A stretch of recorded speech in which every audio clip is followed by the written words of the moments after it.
So I saw this movie, and I left the theater with a 1,000-yard stare.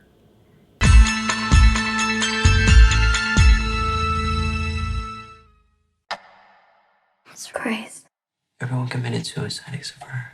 Repent, and you will find salvation. The Lodge is the newest film by director duo Veronica Franz and Severin Fiala, the directors of Goodnight Mommy. It stars Riley Keough, Jaden Martell, and Leah McHugh, and it tells the story of two siblings who end up snowed into a remote mountain lodge with their dad's new girlfriend, who both of them hate, and the resulting madness that ensues from that. This was one of my most anticipated films for 2020, but also I was pretty hesitant going into it. Its release being pushed back from November to February wasn't a particularly good sign, and on top of that, I wasn't a really big fan of Goodnight Mommy. I felt that its twist was very obvious, and the directions that it took were so far divorced from its marketing that I just couldn't enjoy it, especially when it ultimately devolved into suffering porn for most of its runtime. Now that on its own isn't really a problem, but I felt that Goodnight Mommy was so concerned with being shocking that it forgot to be compelling. I don't hate it, but I don't really like it either. So I was a bit nervous about The Lodge going into it, and I'm happy to report that I was incredibly wrong. The Lodge is different from Goodnight Mommy in all the right ways. And while it definitely borrows certain elements from Goodnight Mommy, The Lodge is a much more impressive demonstration of filmmaking. There are no two ways around it. This is a miserable film, and I mean that in the best way. The best films are the ones that are designed to make you leave feeling a certain way, or leave you thinking about them after the fact, and this film does both. Everything about this movie is impeccably well done. From the cinematography, to the performances, to the absolutely beautiful mise-en-scène that ends up making you physically feel the cold and suffering that the characters are going through. The editing and the shot composition of this film are very intentionally stilted and awkward. There are a ton of shots in this movie that are framed in such a weird, unconventional way that I can only describe as off-putting, and a ton of cuts that are so unconventional and strange, and I can only describe it as making the movie feel wrong. Every single stylistic choice made by this movie, right down to its incredibly natural, dark lighting, is designed to create the most unnerving experience possible.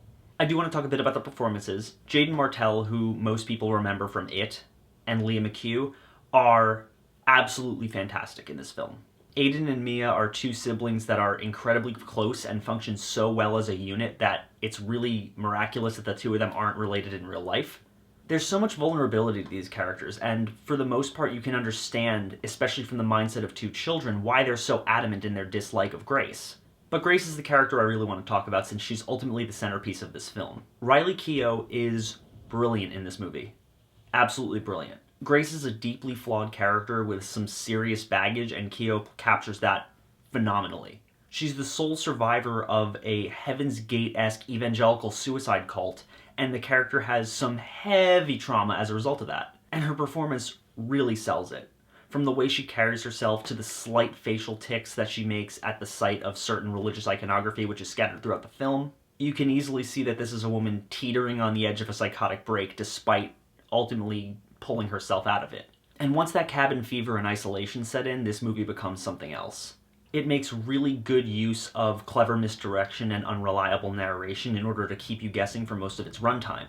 And as a result, the turns it takes are pretty unpredictable. Every time you think you've got it figured out, something will happen to make you doubt that. Is it supernatural? Are they just crazy? Can you even trust what you're seeing on screen?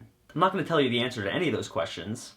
All I'll say is that it culminates in a deeply disturbing, somewhat traumatizing experience that leaves you feeling hollow and cold and appalled and morally conflicted by the time you leave the theater. And the final two shots of the film are haunting.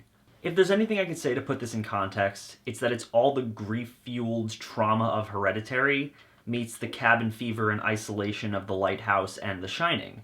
No one makes it out of this film physically or mentally unscathed, and that includes the viewer. I'm going to say that The Lodge is a genre masterpiece. Definitely check it out as soon as you can. It just expanded its theatrical run, and it's playing in most places around the country now. Just don't expect to be okay by the time you leave. As always, guys, thank you so much for watching. If you like this channel and you want to see more, click down there, like, comment, subscribe. There's a Patreon link down in the description if you want to get some cool stuff, access to my private Discord server, early access to special videos, gifts sent right to your door once a month. Check it out, consider donating. You could be like all these cool people right here. Even $1 would help. I would really appreciate it, but even if you don't, thank you so much for watching anyway, and I'll see you all very soon. You need to sacrifice something for the Lord.